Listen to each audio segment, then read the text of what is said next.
There's so many things that has a history of legacy of Little Mexico. You know, a thriving community, you know, always getting along with everybody. You know, sure, it has its problems like any other neighborhoods do, you know, on it. But the vast majority of the people were always willing to help. If some disaster happened, it was there, you know, people helped. I'm proud to be from the barrio because I grew up with a sense of community, a sense of belonging, a sense of not me against the world, but it's us working together to do something. It's us doing something for the neighborhood, making sure that, you know, nothing untoward happened in the neighborhood. We looked out for each other. We helped each other. You know, if somebody was in need, you helped. It wasn't, you know, it wasn't me. It was us. What do we do? What do we need to do? How do we get past this issue, this little problem? But that's what makes me proud of being in the neighborhood. You know, nowadays we've lived in Cedar Hill many years, and there's not that sense of community anymore. When we first moved to Cedar Hill, there were at best 3,500 people. We knew most everybody. Our kids went to school with everybody that we knew. Now we're up to 50,000, and I have no idea who lives next door. You know, and that's a shame. In the old neighborhood, we knew everybody on our block.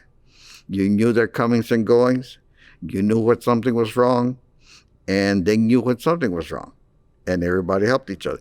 It wasn't that we all belonged to the same church. We didn't all belong to the same church. We had the whole rainbow was there. We didn't belong to the same church. We didn't do the same things, but we all lived in that block, and we looked out for each other. Well, I was proud to live there, you know. I don't have any remorse about how we lived. Everybody was poor. Everybody took care of each other. And the main thing is, you know, the better it is to have friends, not enemies. That's what I think about it. And everybody was, you know, share everything. Yeah, it was to me, I think it was the most beautiful years of being poor.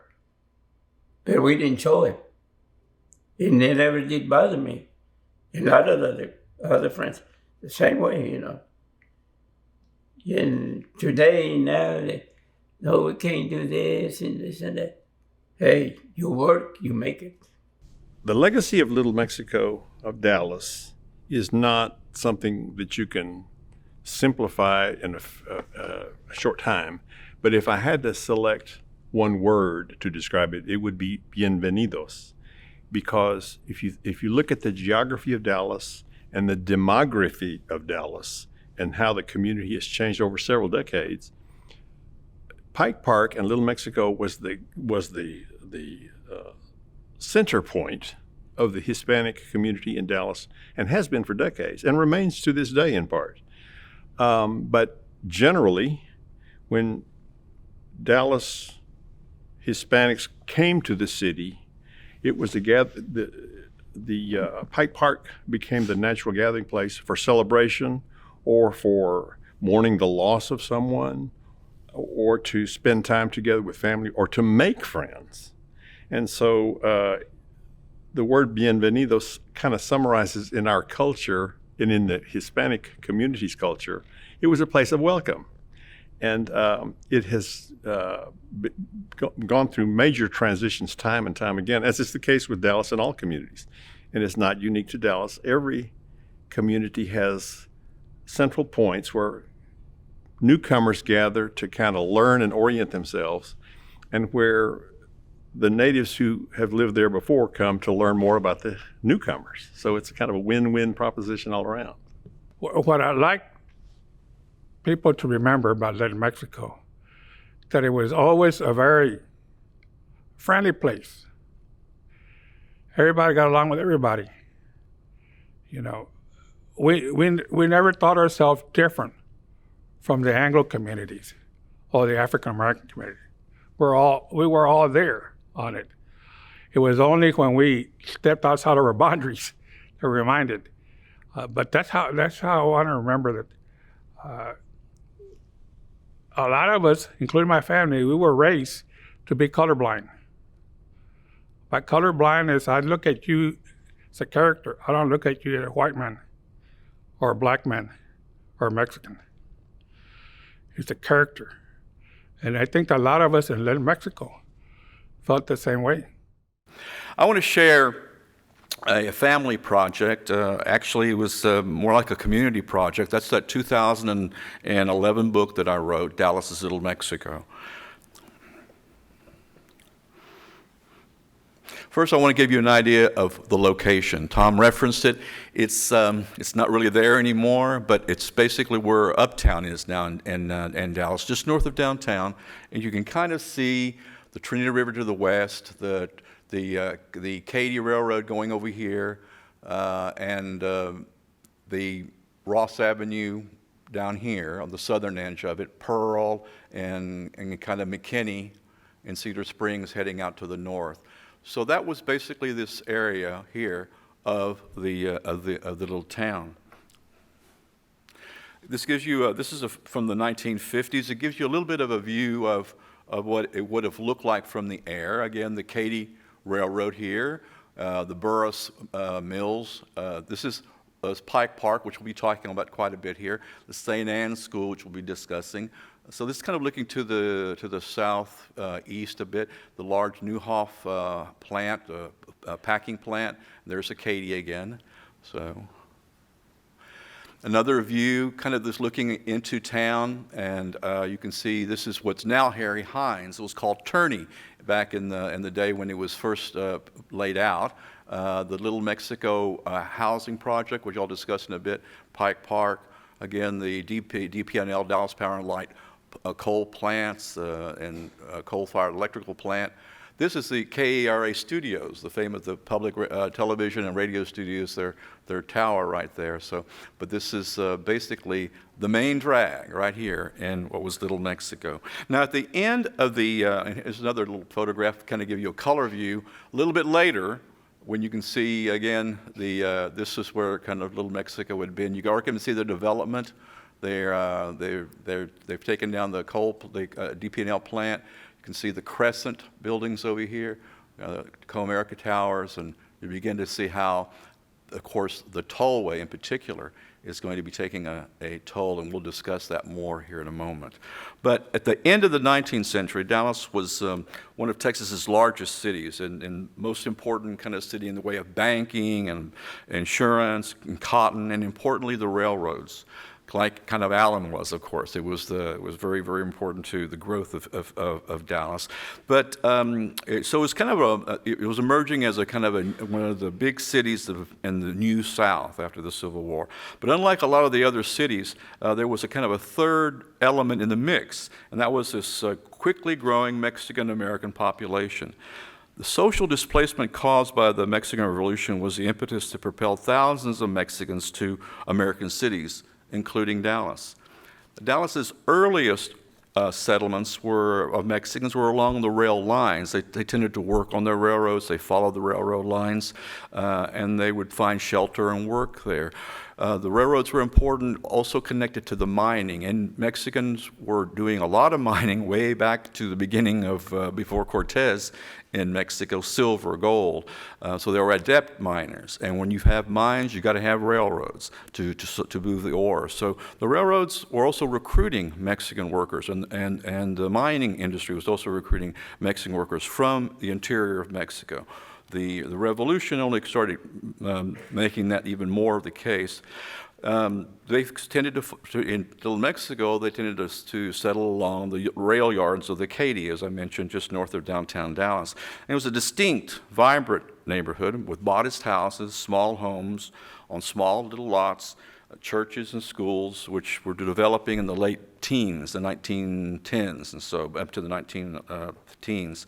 The further immigration in the 1920s caused Little Mexico's population to boom. And at its height in the 1930s, Little Mexico's population had grown to over 14,000. The Spanish language played a very important part in Little Mexico's development and growth. Around the common language grew the barrio and the neighborhood. Of course, since its founding, Texas had always been a bilingual country or bilingual nation or bilingual state and republic. But now, with the revolution and the shortages caused by labor by World War I, Spanish kind of brought this community together who found themselves far, far away from home. The Spanish language, family ties, and commerce connected Little Mexico with the city's other barrios or other neighborhoods, Mexican neighborhoods, out at the Portland cement plant, out in west of Dallas at Eagle Ford, the Trinity Farms, Rancho Grande plantation on the Trinity River near Inwood Road in Dallas, the old East Dallas barrio where the Houston and Central Texas Railroad depot existed, down near where it's now the main Baylor Hospital. The Mexican immigrants followed into Dallas in the 1910s, needed to find affordable housing. And the Eastern European Jews who had been living just north of downtown began moving to South Dallas, leaving for the Mexicans who were moving in a hodgepodge of small houses on tiny lots, as I said, and a few old two-story buildings. About 95% of the neighborhood was rental property, the streets were unpaved, and there were no sidewalks. The emerging barrio also contained several industrial use properties, such as a junkyard, slaughterhouse, I referenced Newhouse, the DP&L coal-fired plant, a city dump, and of course, the railroads. And these conditions affected the residents' safety and health. So quickly there emerged, about this time, groups that would address the spiritual and physical needs of the newcomers into this area in Little Mexico. Our Lady of Guadalupe Church Catholic Church opened in 1914. The first Mexican Baptist church, Primera Iglesia Bautista, was established on Alamo Street in Little Mexico in 1918. And Casa Emmanuel United Methodist Church opened on North Ackerd in 1922. And associated with most of these churches were schools. The St. Anne's School was attached to the Guadalupe Catholic Church, and it opened in 1927. Thousands of Mexican-American children from Little Mexico were educated there over the next 40 years. The most significant location, though, in Little Mexico was Summit Park, or what's now called Pike Park. It was founded in 1914, and a little 5 acres of park, which contained a rec center and a pool. And it was to become and remain the focal point of countless Little Mexico celebrations and sporting events. This is some of the photographs from the DeGolyer Library at SMU in Dallas has a wonderful collection of photographs from the Mexican Revolution of 1910. Quite violent revolution. You can see here, and which again was one of the push factors making a lot of my immigrants, including my grandparents, leave Mexico in 1916. This is the main plaza in Mexico which is one of the many, many battles that took place in Mexico for the next 20 years, or well, at least 10 years. And this is again one of the reasons that people wanted to leave, was that so many little children were being, like as nowadays, being conscripted into the military whether they wanted to or not, and fighting on whatever side, whichever army kind of happened to come through. And there was also even, like today we see in many conflicts, even an international brigade. This gentleman here is Garibaldi's grandson, who actually was part of headed up the international brigade in Mexico. In getting out, of course, was the most important thing to do, and it was an extremely difficult decision, but people packed up and left. usually finding themselves in a refugee camp like you see now all over the world in times of conflict. If you were lucky, you could hop a train and get across. This is actually the Texas and the Houston and Central Track Depot in Dallas, about 1915 or so. You can see over here is the depot, and that's back out to the east. The train's coming out. It was probably a good 4 or 5 miles outside of the east of town. It's now where Baylor Hospital is downtown. And again, this is where the Texas and Pacific heading east and west, and the Houston and Central Track heading north-south crossed. So it was a busy place.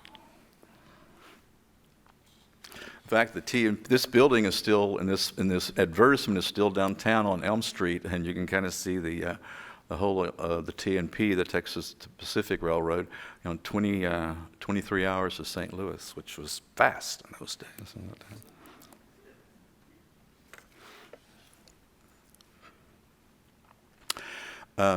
This is the Katy, and it's coming out of Dallas. You can see again the Dallas Power and Light Company's their stacks of their coal-powered plant. This is kind of coming right kind of over the where the tollway comes into town right now, and they're heading heading out from downtown. The Jewish community that I referenced earlier was actually called Little Jerusalem for a while. This is on Caroline Street in the heart of kind of where the El Fenix is downtown. If you've been in the El Fenix downtown Dallas, it's on Caroline, that's behind there. And this is Izzy Weil. He was he had worked for the Sheps Company. He had a bread route. His house is in the background. You can't really see it very well, but it gives you kind of an idea of the formatting of the houses and all that were down in Little Mexico at that period of time. It's about 1915. The Andres grocery store was on North Pearl, kind of like where Clyde Warren Park is now. And the Andres family is an old Jewish family. It's still in town, still in business. But again, you can kind of see some of the older houses closer to Ross, closer into the downtown area here. And this is the Primera Iglesia Bautista, the first Baptist church, Mexican Baptist church, about 1917, 1918. And this is their school. As we mentioned earlier, the schools were attached to these churches. But if you'll notice this has again been a repurposed building. This is actually a synagogue. You can see up here the Star of David then they were just been repurposed into now a Mexican Baptist church. And of course, they would have the readings and the sermons and stuff listed here. Solon Zaragoza, named, of course, for the hero of the Cinco de Mayo, General Zaragoza, who was a Texan. This is the Cathedral for Guadalupe, the Catholic church in town. It was about 1920. Very large structure. It had attached to it, as I said, the St. Anne's School. There was a site for the Sisters of Charity. It was a large complex, at least a block. I mentioned Pike Park. This is when it was first opened up. It's about 1920, not too long after it would open. You see there's very little kind of landscaping. But it was a wonderful building. Lang & Winchell, which was one of the premier architectural groups in Dallas at the time. They did the old records building downtown, which has been restored, and several other municipal facilities. But it had a kind of a great little look to it. And this is it from another angle. It's obviously a few years later when they've got some landscaping in.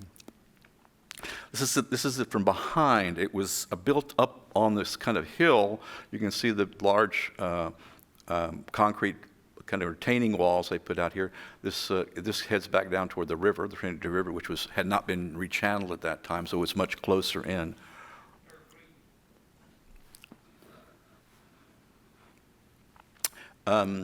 This is a celebration in Pike Park. Tom and I talked about this. It was from 1926 or so. and we think it's a 16 de Septiembre, Mexican Independence Day celebration. Kind of a wonderful photograph. Gives you an idea again of the. It's from Pike. It's in Pike Park. It's probably taken up on top of the park. The photographer shooting down at the crowd from the second story. Where the Mexican flag and the American flag. As you can see the movie here. That's actually right over. I think it's right here. It's a picture of Lincoln. Portrait of Lincoln, but this gives you a kind of a sense of the housing stock, and of course the red, white, and green sashes attached to which were the colors of the Mexican flag. Another celebration. This actually was just a year later, I think in 1927, and it's Pike Park again, and you can kind of see the housing back here. Actually, that's the steeple of the church we were looking at back there a moment ago, but it's actually a 4th of July celebration. Already by then, the population of Little Mexico was already adapting and adopting and very proud of the country that they had adopted into. And you can see all the American flags. But this is 4th of July in Pike Park.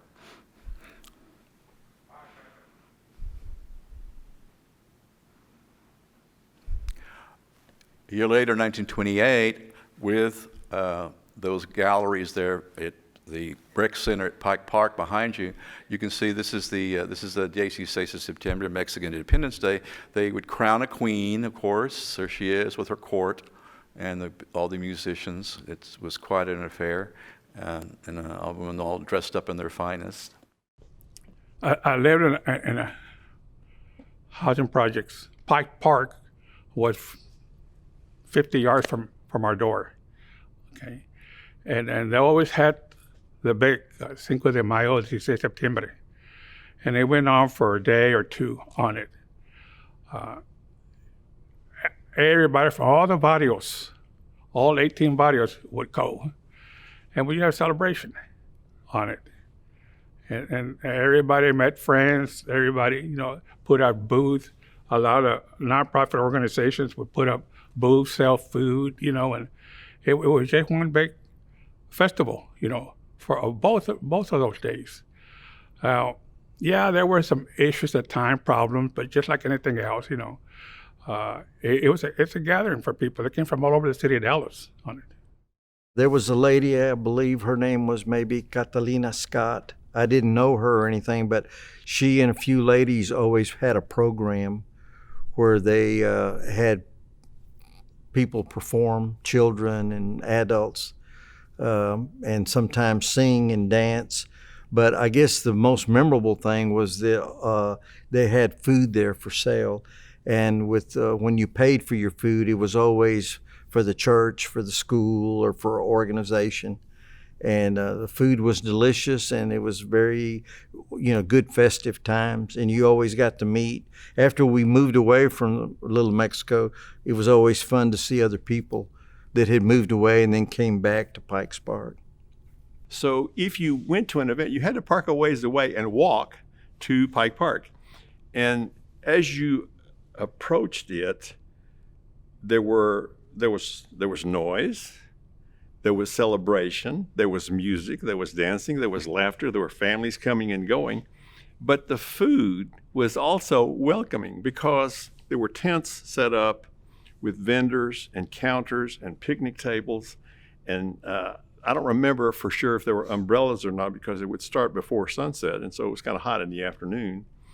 But you could smell the food as you approached, and it made you hungry. And it seems silly to say, but it's true. It's a multi-sensory experience when you walk up and you see families, small children running, chaos, and good times. Well, 16, I remember the parade, and I was always disappointed they never had the big fiesta like they do for Cinco de Mayo, which I don't know why, but they didn't.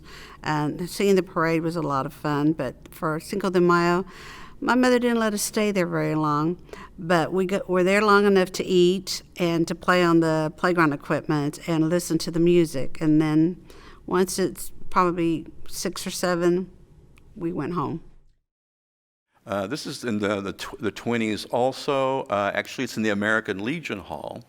in Little Mexico. But again, the Queen in her court here for probably the 16th celebration as well.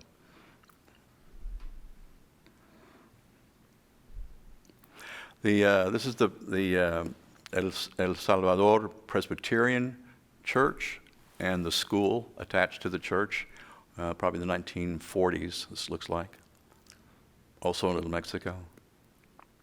This is the Exploradores. This is the first Boy Scout troop put together in Little Mexico, and it was probably from the early 40s.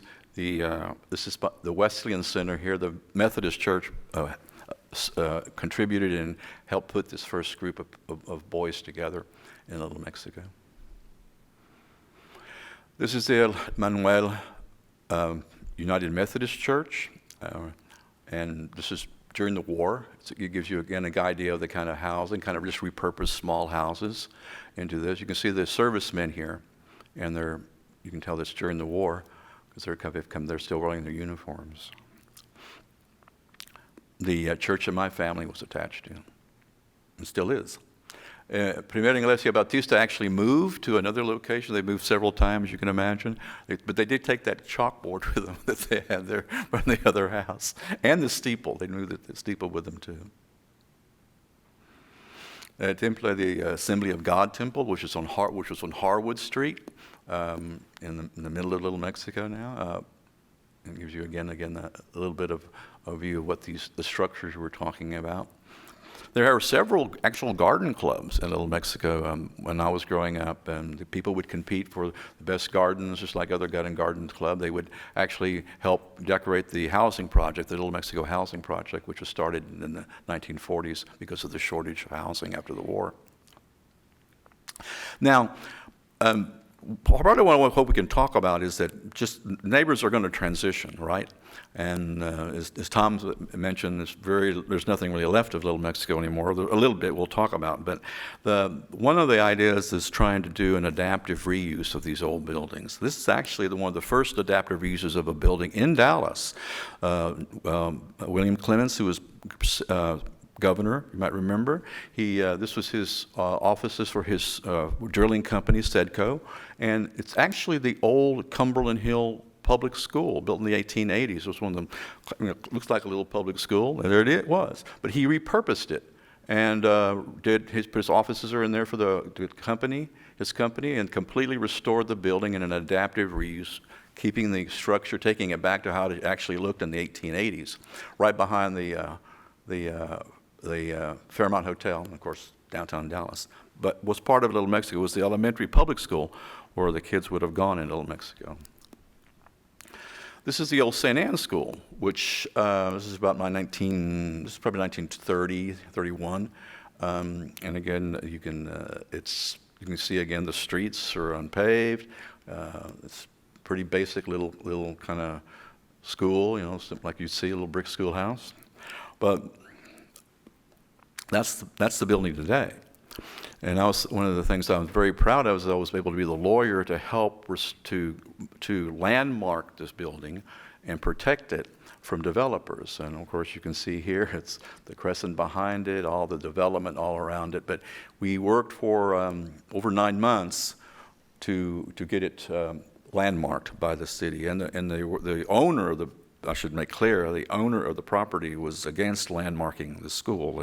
They wanted to be able to sell it and make as much money as they could, but we were able to use the new landmark ordinance of the city of Dallas to save it, and it's now also an adaptive reuse. There's a museum upstairs by Harwood International bought the property, and then downstairs is the St. Anne's Cafe, which has a huge patio in the back, the largest patio in Dallas, actually, has a beautiful view of downtown. This is the back patio of St. Anne's today.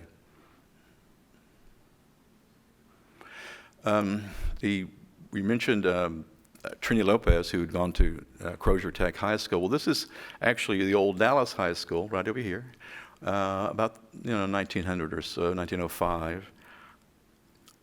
That's how it looked after it was abandoned for many, many, many years, all boarded up, as you can see.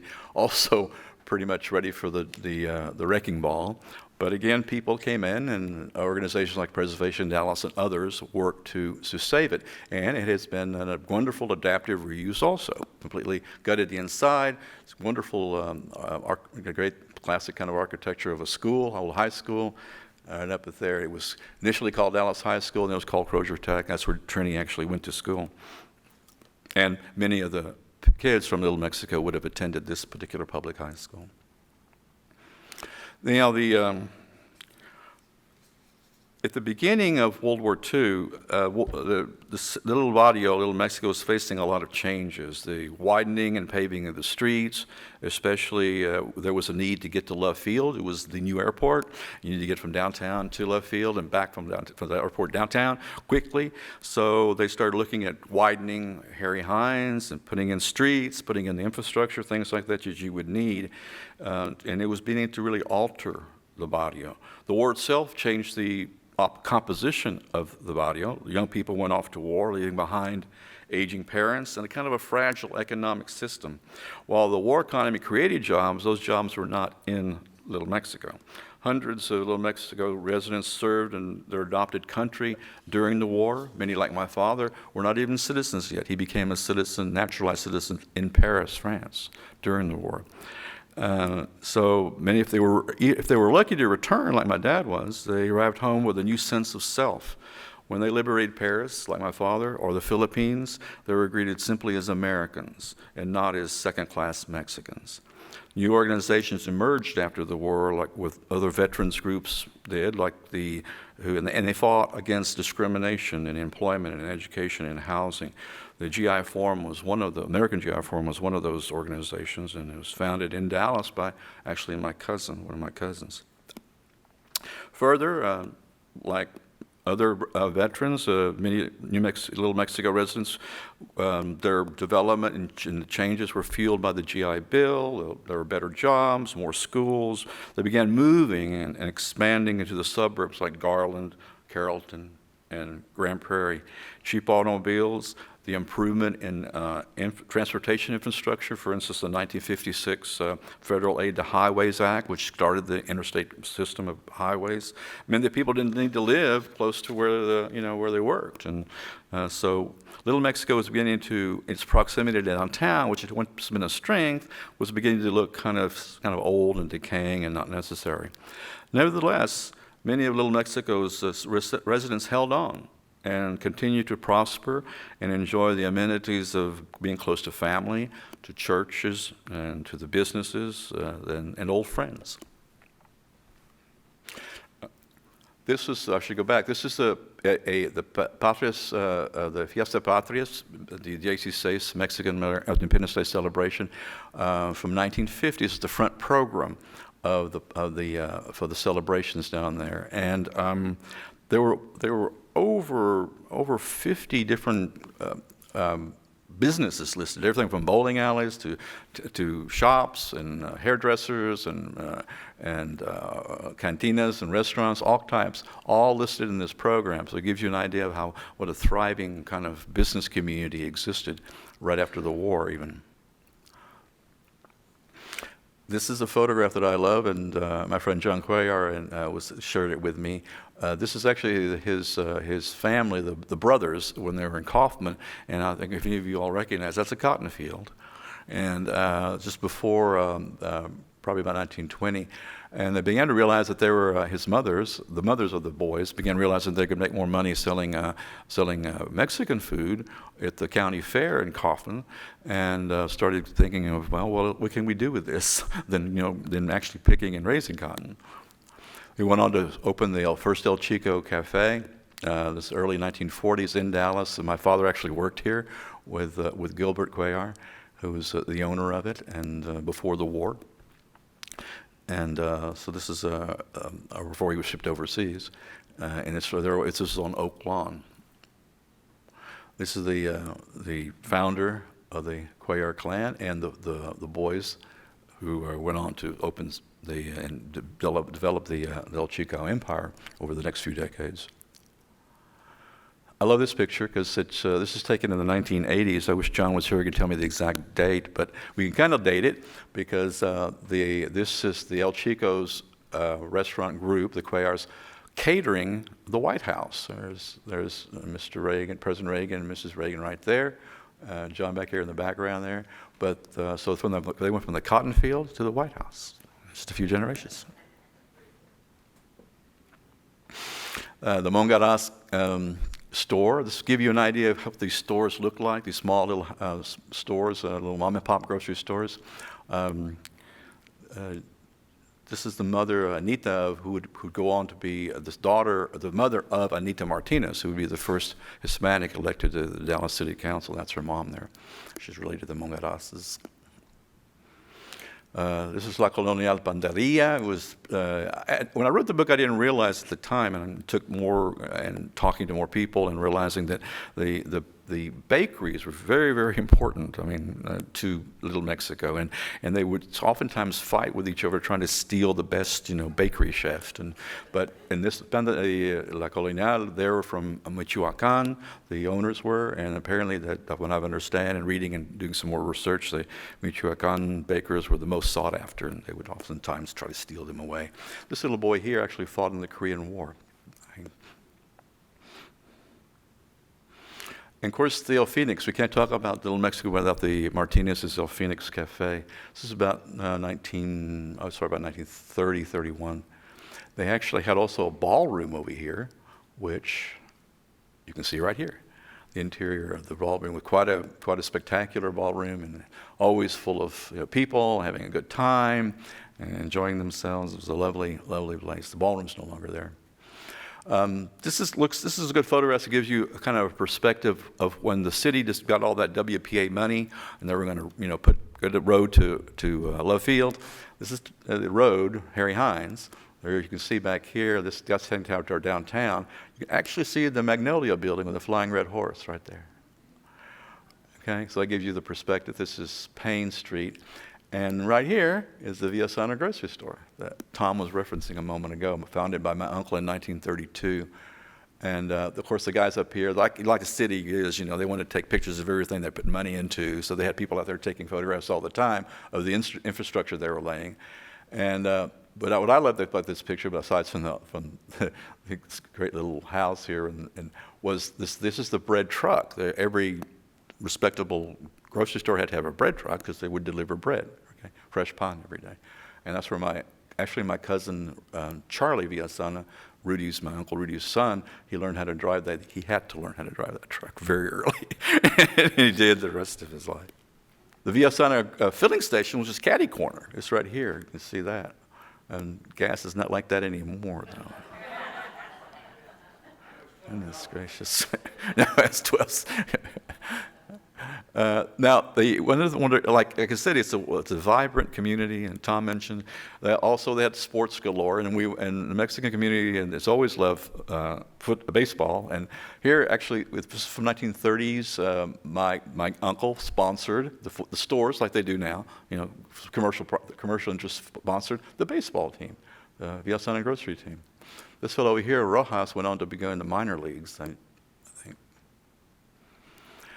The entertainment was important. This is the beautiful old the Mexican theater in town, started by the Rodriguez family, and it's a great old building. It was actually where the Dallas Theater Center actually kind of started, or live theater. So just wonderful old building, and with all this stained glass in it. It's on Maple Avenue. This is Maple here. It was torn down. And on Sunday morning by a developer, and it was all gone. We got a demolition permit. Here again, you can see the infrastructure work in 1940, the DP&L power plant back over here, again, some of the houses, the Alonzo store.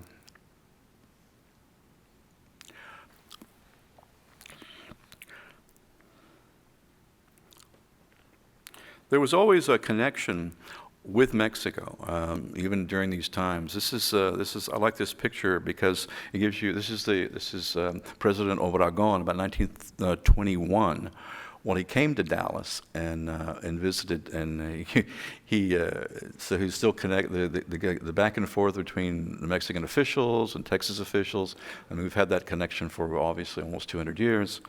But Obregon would always he lost his arm in the Mexican Revolution that I was referring to, and he would laugh and say that the Mexican people would elect him because he only had one arm, so it made it more difficult for him to steal. So.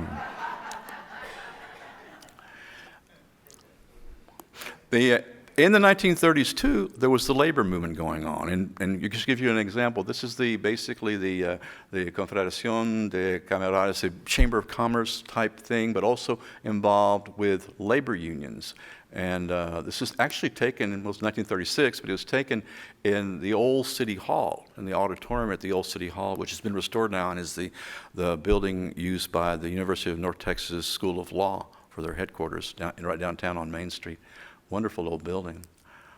And this is again, the Trabajadores, the union of Mexican, which we're working with, and this is their convention, their first convention in 36, and you can see they're from all over the place, all over Texas, and up into the balcony. Again, the auditorium there at the old City Hall. I mentioned the war, and as I said, many went off to fight, never came back. This is Anita Martinez's brother, Joe, and he was killed in France in 1944, obviously. This is taken in New York City before he shipped out. Many women went off there. This is Dolores Martinez, who was in the Air Force as a nurse.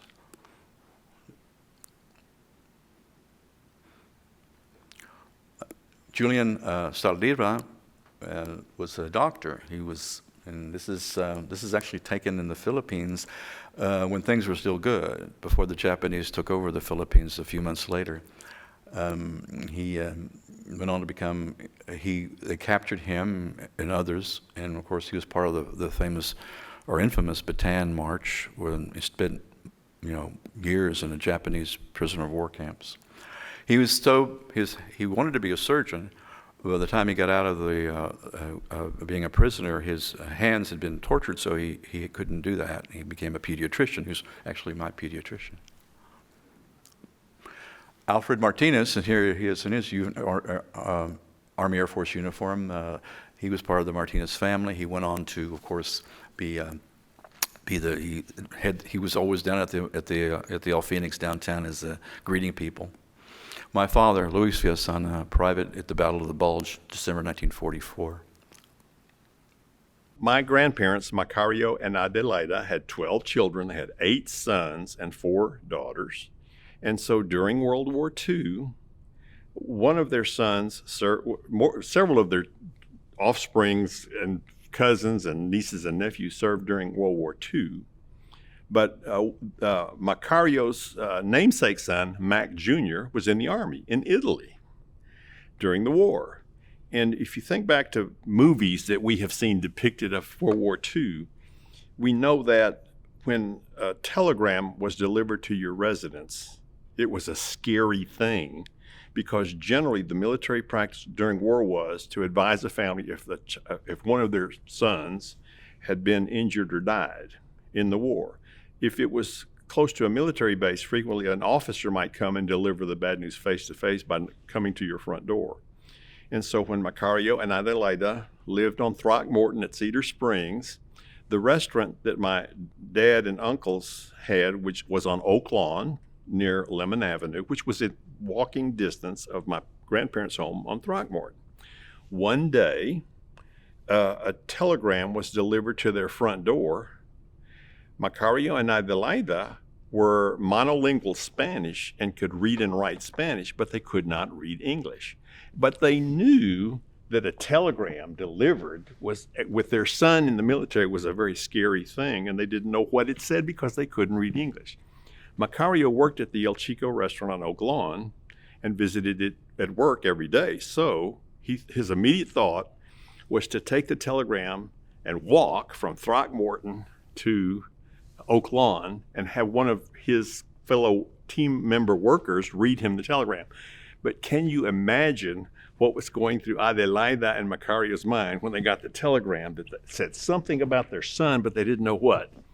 So Macario probably ran, if he didn't walk fast, to the restaurant on Oak Lawn, and the first person he greeted, he explained the situation. They opened the telegram and it said, "Your son Mac has been injured, but he has received appropriate medical care and will recuperate and continue to serve." And man, it was the weight of the world had been lifted from his shoulders. Then he had to go back and tell this news to Adelaida. So it was a kind of a very anxious story, but it turned out to be good news overall. Mac recovered from all of his injuries and continued to serve, and ultimately came back to Dallas and married, and has children and grandchildren, all of which we're still here in Dallas, and that's one of our family folklore stories. There was lots to be had. I mean, it's fun things after the war, just like every other kind of neighborhood, kids having a good time.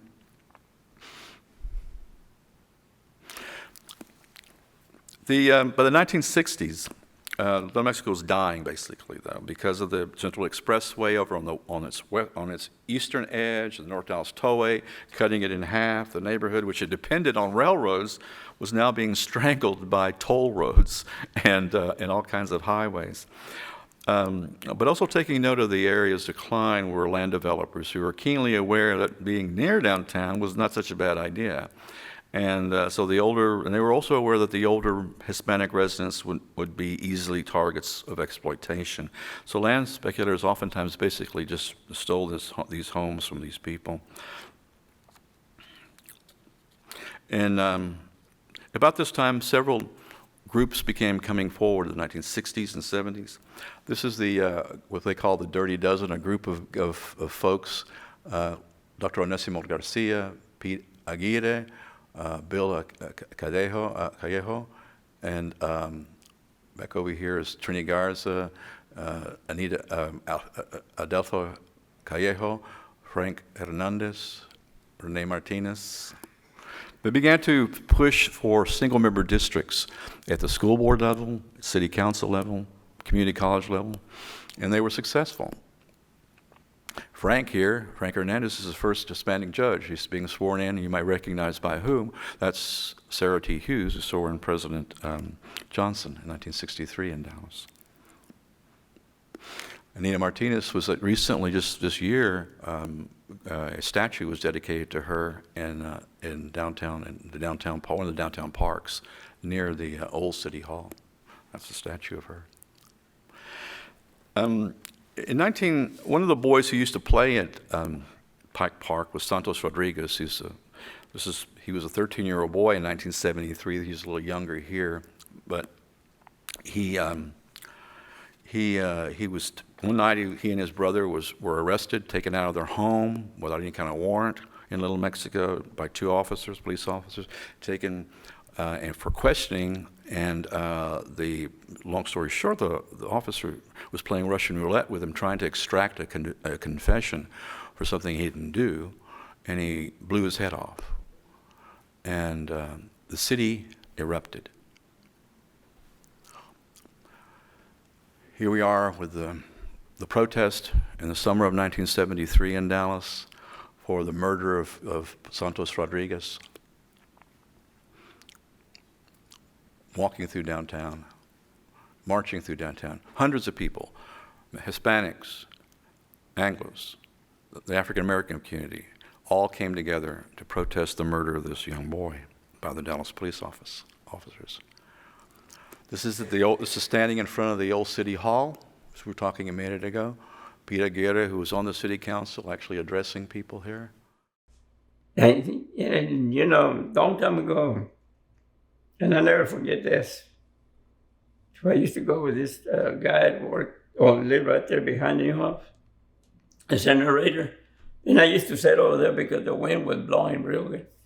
And then one time I was there sitting, and the police came over with a gun, put his head.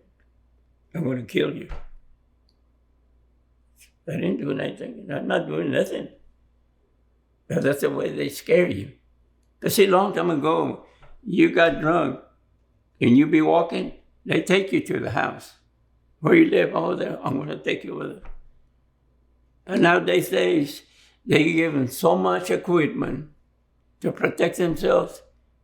And you hear shooting, it's got to be 10 of them guys before you can There's way of doing things, not killing. I remember when my mother called me to tell me that that had happened and that Reverend Rudy Sanchez was going to help the family. And I remember the stories on the news about the incident. But mainly what I remember is that Santos was taken from his grandparents out of bed and the policeman took him. And I remember it was upsetting to me because at that time we had a little boy.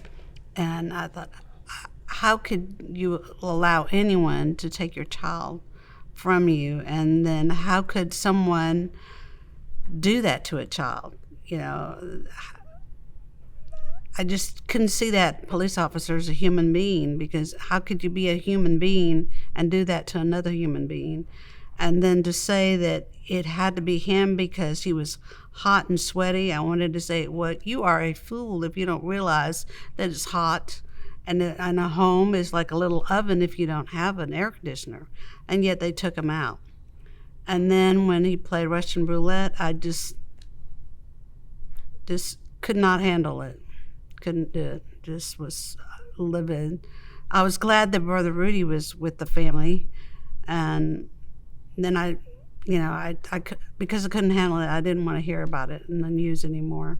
It was too frightening for me. Well, I think it was a real sad time in Dallas at that time when that tragedy happened. And I recall my brother was also very instrumental in trying to restore calm to the community and assure them that justice would take place. But it was a very uncomfortable time, I think, for Dallas. It was in the newspapers, and just a very, very tragic incident that happened that should not have happened. By the 1980s and 90s, the developers really began to squeeze this community, Little Mexico, and they saw the need for prime office space, high-end and high-density residences, and they started clearing the land that once had been Little Mexico. Redevelopment and zoning changes, which really limited parking, caused the last few businesses and residents of Little Mexico to leave. And in January 2020, the last old residential homes in Middle Mexico in its golden years were actually torn down, including the Villasana food store that had been there since 1932. They were all bulldozed. But you can begin to see how it was going to look in the 1960s and 70s. And this is one of the last little houses. It was on Harry Hines. You're going to get an idea of how they looked. And then, as I said, they were finally all torn down. This was actually this was another Villasana grocery store. Actually, Villasana and Sons. My father helped build this little. You can see it's actually a little house back behind here. See, and they just built the storefront on the front. This is on Ruth Street near Cedar Springs, and he operated that for a while. This gives you also a better view of how the house was in the back, which they lived in. They just built a little store on the front. It became Matitos, and it was torn down. A few businesses actually moved a little farther out, like the Ojeda restaurant. This is on Maple, near kind of Lucas, a little farther from the Little Mexico area, so in the late 1960s. And of course, the Ojedas is still a large, prosperous business and very successful business today. This is where they started out. But as I said, by the 70s, 80s, the 1990s for sure, most of Little Mexico was already gone. All you could see was some of these old retaining walls that had been put up by the WPA when they widened the streets. And then, of course, they began to tear down the last remnants of the store of what was Little Mexico. There they are tearing down the actual Villasana grocery store there. But you can begin to see what had been developing all around there already here.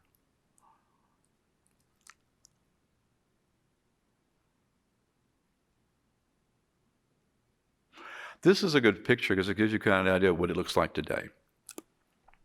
You're looking down Harry Hines, just like that other photograph from 1940, where the guy's climbing all over with the store. The store would have been right down over there at the end of the street.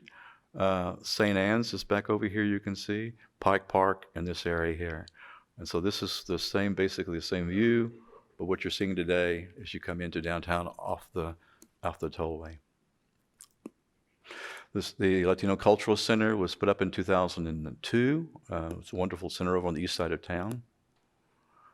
And Santos Rodriguez did, a couple of years ago, 2019, they dedicated the old rec center at Pike Park and his name. That's the building right there today. And the dedication, and there's Santos' mother right here, actually. The dedication for it.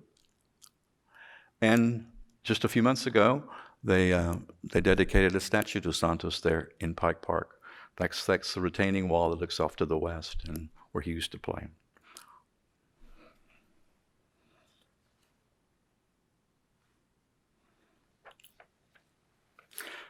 So it's 47 years ago is when he was murdered, and it was just 2 years ago that the chief of police actually apologized on behalf of the city.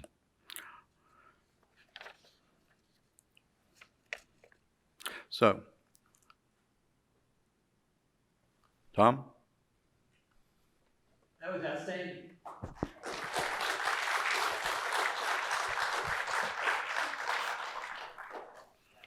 So why don't you have a seat, and I'll take questions from the audience. I'm going to give this man first dibs since he has a story to share. I know he came 30 miles to see you tonight, so I think he's entitled to have first choice.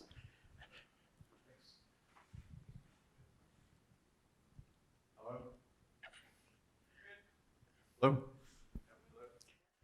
Okay, now it's your turn. Hello? There we go. Harry Hines. Yes, I sir. was driving with my dad, 54 Pontiac, no air conditioning. And he told me, "Hey, mijo, this is known as Frogtown." Oh, okay, I didn't think anything about it. So about 3 or 4 years ago, at the Fair Park display of photos of Little Mexico and St. Anne's, there was a Jewish individual that had some historical background. He said that Pike Park, they built up the back over there because it was Turtle Creek used to run back there, and when it rained, well, it flooded, and all that kind of stuff. And he said they built it up the wall. I said, no wonder my dad said it was called Frogtown, because hey, frogs are in Turtle Creek, So that's what I recall there. Also, another question. Are you related to the Villasana's people that had the service station at the corner of Harry Hines and over there? Yeah, it was that's that photograph I showed you. That was another uncle, Constantino. Oh, Who okay. had the filling station, and that was the one that I think right after the one that showed the grocery store, and it was catty corner on Payne at Harry Hines. And you're right, it was that as I said, the Trinity was at that time when Little Mexico was founded in the little Jerusalem area. It was up. The Trinity was much closer in to downtown. It was rechanneled in the 30s away to the west. Yes. And all that property was claimed. So there was the Trinity much closer, where you had your frogs, and there was also a small creek called. There was Turtle Creek. Yeah. Coming into on the north side. Off and then a place to called Revshan. Right, and then there was called another creek called Dallas Branch, which ran on the south end of Little Mexico, basically where the Perot Museum is now. Well, where Woodall Rogers is. It's so low there because there used to be a creek there, and so it was surrounded by these tributaries and the river. Yeah, 1947. I was about 5 years old, more or less. I used to go down to the creek down there off of Olive Street, and with a stick, mess with the minnows and frogs and turtles and stuff like that. And so where I was born, 1901 Pearl Street, corner of Pearl and Munger. That's the Gladwater Dog Park right now. Right, right. That's exactly correct. Thank you for sharing. I'm not sharing. Thanks for giving. How many of you either lived or once upon a time or grew up in Little Mexico? Let's stand. Let's give them a hand.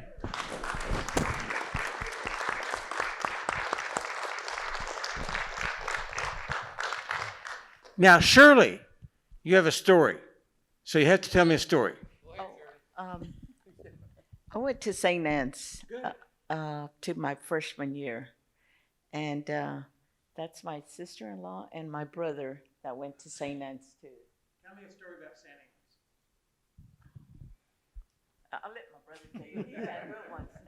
Stories. There's so many, but I remember all the fiestas that we had, either at Pike Park or at the Jamaicas, that we would call them. And then going to Crozier Tech, yes, at one time it was Dallas High, but it's always been to us and anybody that be after the school was closed, it's always Crozier Tech to anybody that still participates in the school activities. What are you most proud of about growing up in Little Mexico? Most proud of? Wow. Your fondest memory? What it made you today? I guess what it made me today, but it just the people that were growing up. It was like being in Mexico to a point that I didn't know what white or black was until I got into the junior high and high schools. But at that time, it was just our surroundings were just Mexicans. But it was a beautiful time. Even though we were all underprivileged to a certain point, it was still a beautiful time that I remember. Some tell me if you did something wrong, somebody reported it. The nuns were wonderful. It's just when we made them mad. and kids will be kids, so yes, the nuns were very good. Do you remember some musical events that you remember? You know what I was thinking about, and I asked my wife, she's very knowledgeable about these things, was Trini Lopez the only person, Mexican, that came out of the neighborhood? And yes, it seems like it. But as far as the quinceañeras and weddings and that we had over the years, that's what I remember, all in different places. Robert E. Lee Park, that is not there, the name, but still, the memories. Okay, let's tell her. I had a quinceañera. President Kennedy died in November, and my quinceañera was in January. It was 1964. It was at Robert Levy Park. That was nice. I bet you were pretty. Oh, yeah. Because you still are. Yes, yes. Any other questions, comments, protests? Okay, let me walk over there. This gives me my exercise.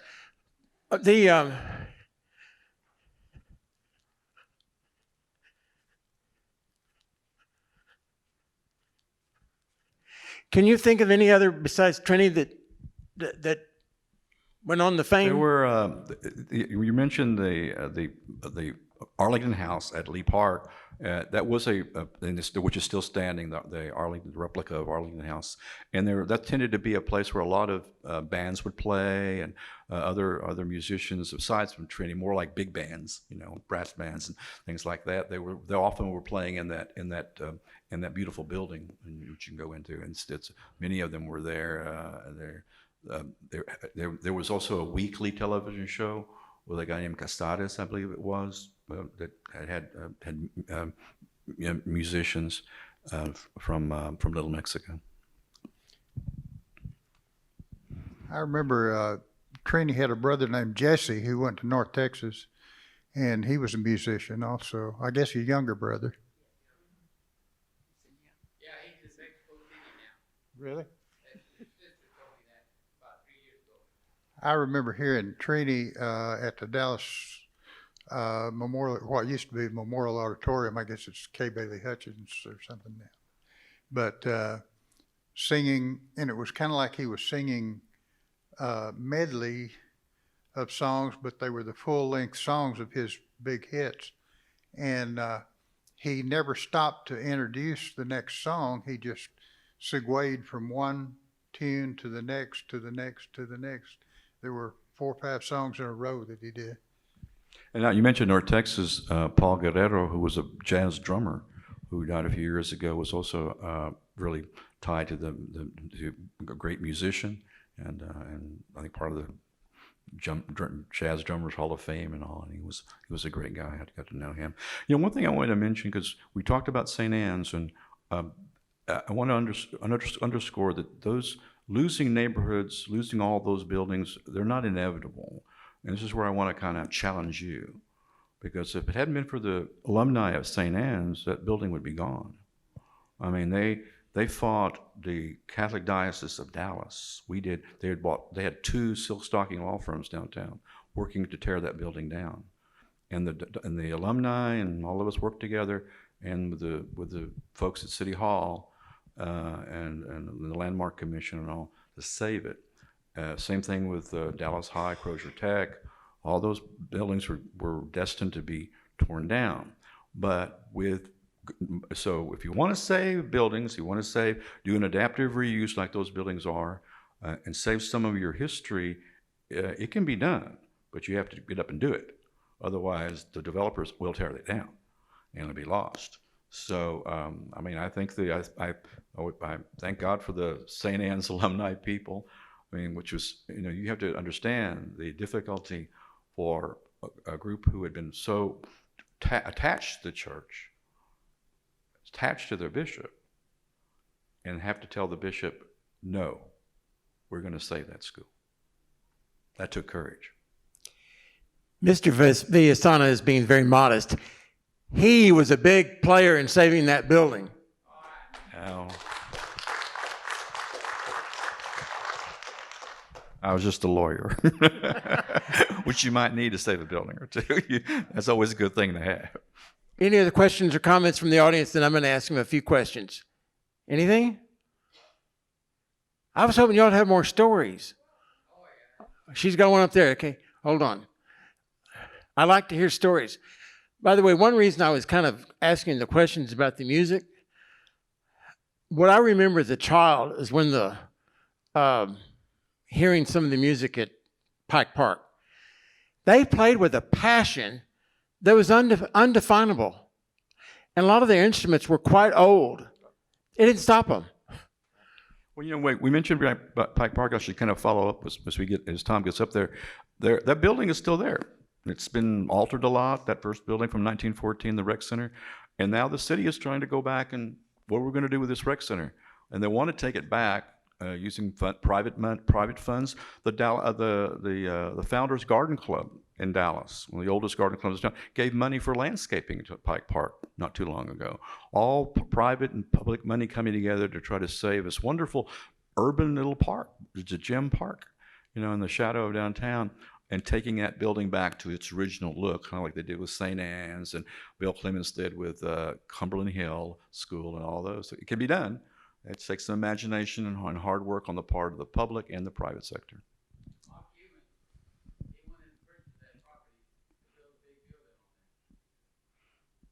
Let's hope that doesn't happen. Over here? Okay, you mentioned in your presentation the drive for single-member districts. My father, Marvin C. Steakley Sr., was involved in that, and it was a tri-racial effort, and it was very valuable. And I lived for 13 years in Memphis, and they still don't have single-member districts. And so that movement was very important. And regarding gentrification, for 8 years during the teens, I lived in Old East Dallas, which is mostly a barrio. I lived in a low-rise apartment building, and I used to drive here about maybe not 30 miles, but about 15 to 20 miles to some of these programs. But at the time, and still going on, there's a lot of gentrification going on now, and it's really upsetting. And I'm no longer living there. I'm now in my mother's house in North Dallas, which is closer to here. But it is really, really distressing to know that these houses, they're mostly houses that have been occupied by the same family for generations of Mexican descent, are being developed into these ugly, horrible warehouse type apartments that are being built all over the country. And I'm sorry that the whole left has been completely captured and is pretty much worthless in my estimation. Yeah, so those are my comments. Yeah, the gentrification is the word, and you're right. And now that there are real problems with housing, of course, now, and trying to find enough housing, especially in cities. So those are big, tough challenges. But you won't, and like neighborhoods will ultimately transition.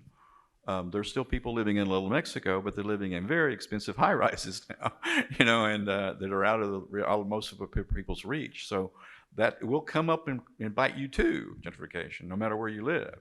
It's just a matter of time. So it does take planning. When I was growing up, we had no neighborhood associations in Dallas. That was an important part of trying to deal with issues of gentrification.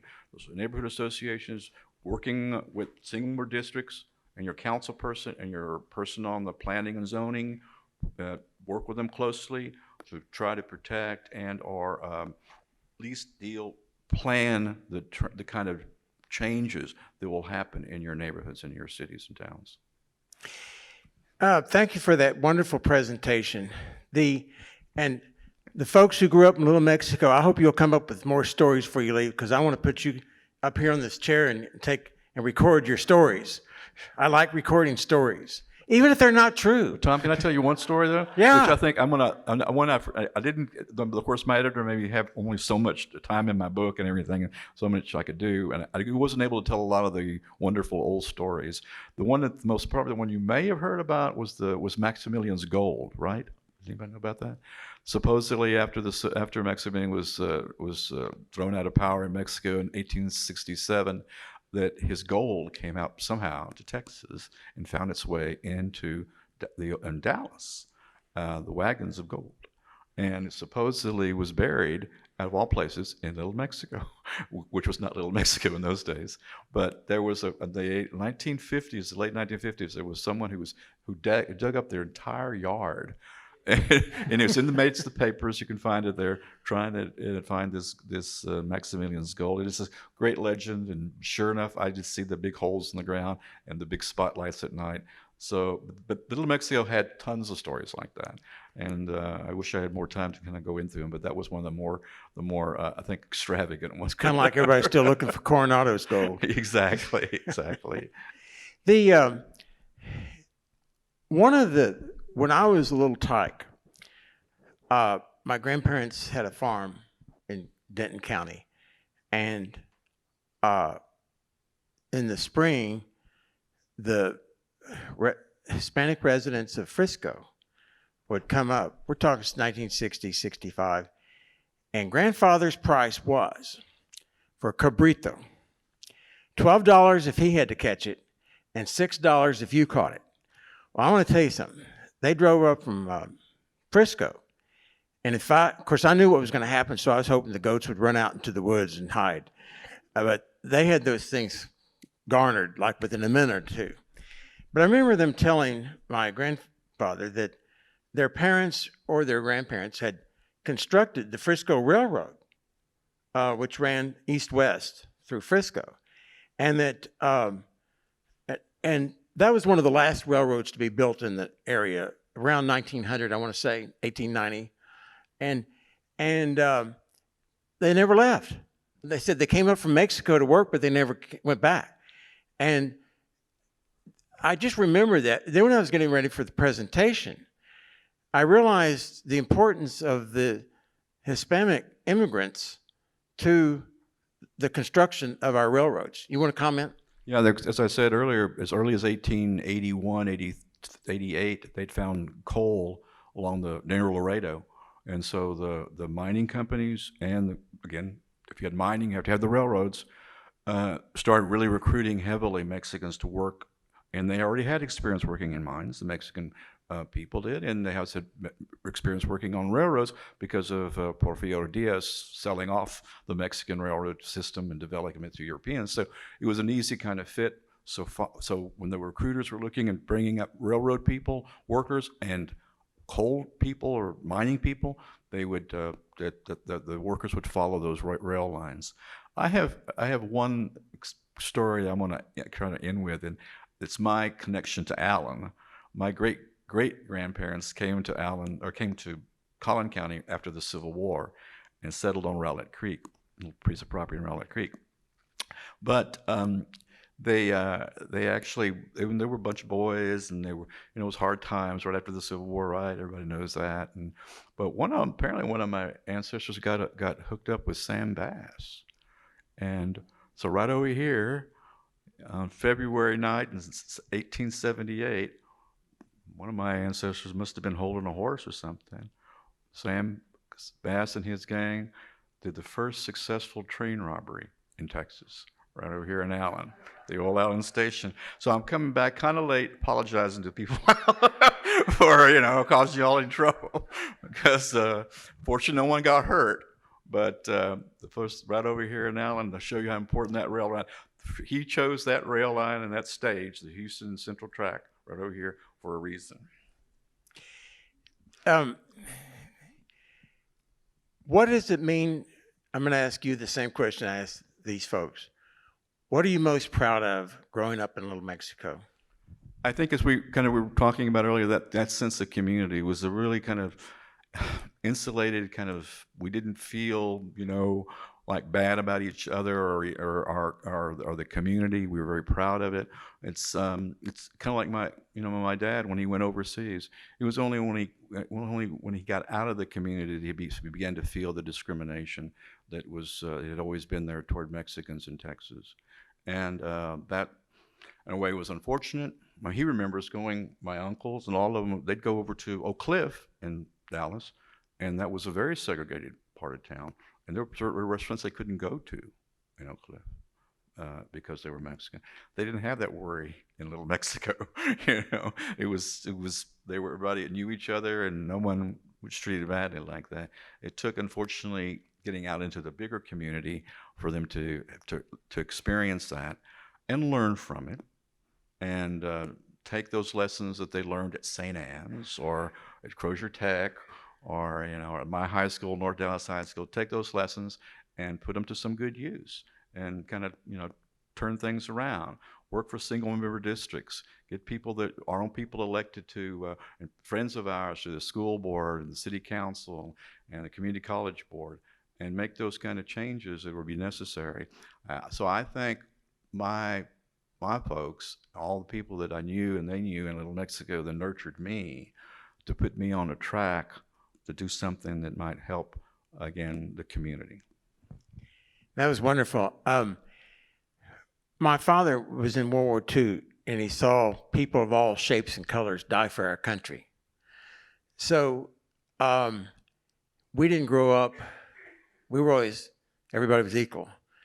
But he always said that a big change for him was the war experience. What was the war experience for your father? Well, it was, he also, again, and of course, Spanish is important, as I said in my presentation. So he would kind of gravitate and get to know, he loved the languages, learning languages. He came back during speaking some French, some German, some Italian, but he loved being able to communicate, become into that international, that cauldron that was fighting the fascists in Europe in World War II. But it bothered him, some of what he saw, a lot of things that he saw, because one of the reasons he reached out to some of the Puerto Rican units that fought in Europe, and he couldn't understand why they were segregated, because of course they were dark skinned.